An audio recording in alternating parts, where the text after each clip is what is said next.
Hello everybody, we're going to be doing an AP Calculus BC FRQ.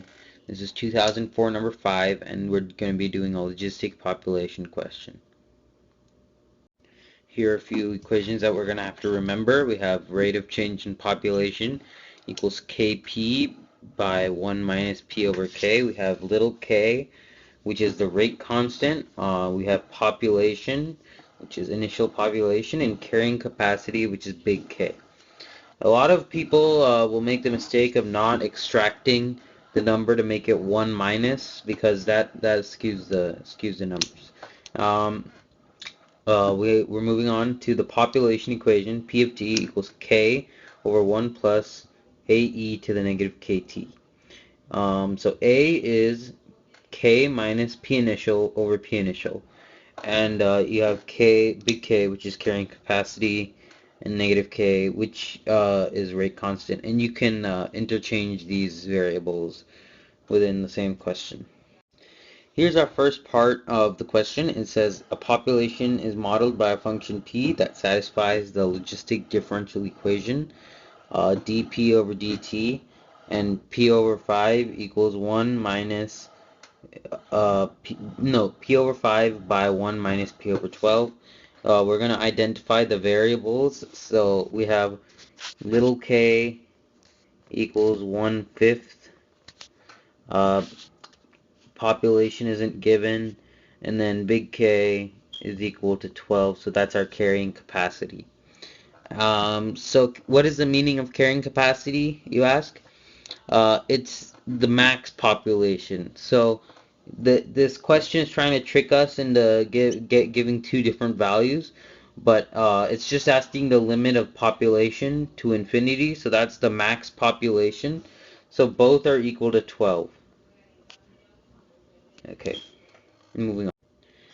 Okay, so we're moving on to part B. It's asking if P of 0 equals 3, what value of P is the population growing fastest, right? So the definition of when the population is growing fastest is when it's at half the carrying capacity. That's something you're just going to have to memorize, and it's P equals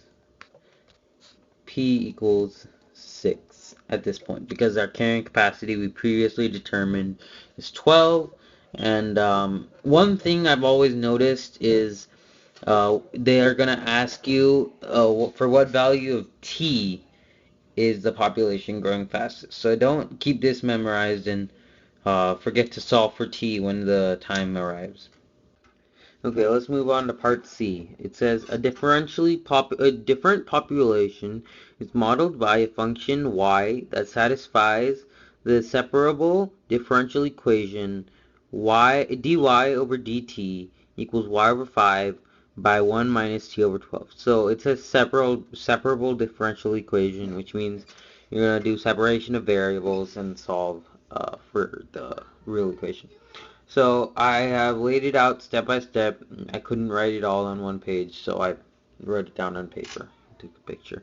So we have step 1, separate the variables. So we have dy over y equals dy over y equals 1/5 1 minus t over 12 right here.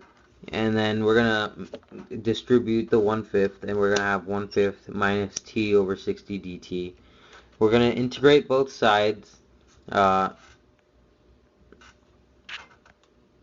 then we're going to get ln y equals t over 5 minus t squared over 20 plus c. What do we do to cancel out the natural log?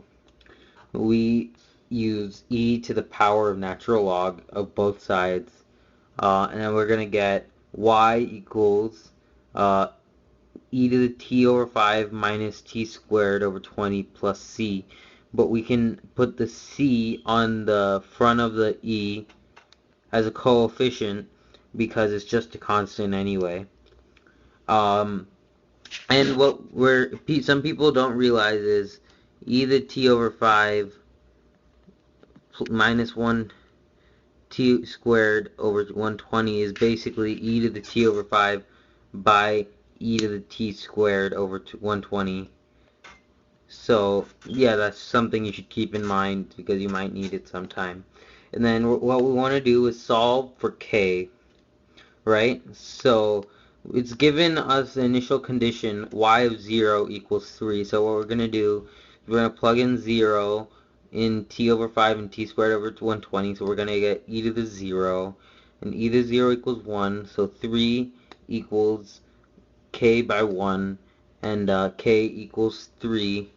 And we get y equals 3e to the t over 5 minus t squared over 120. I have written it down wrong, but that's an easy fix.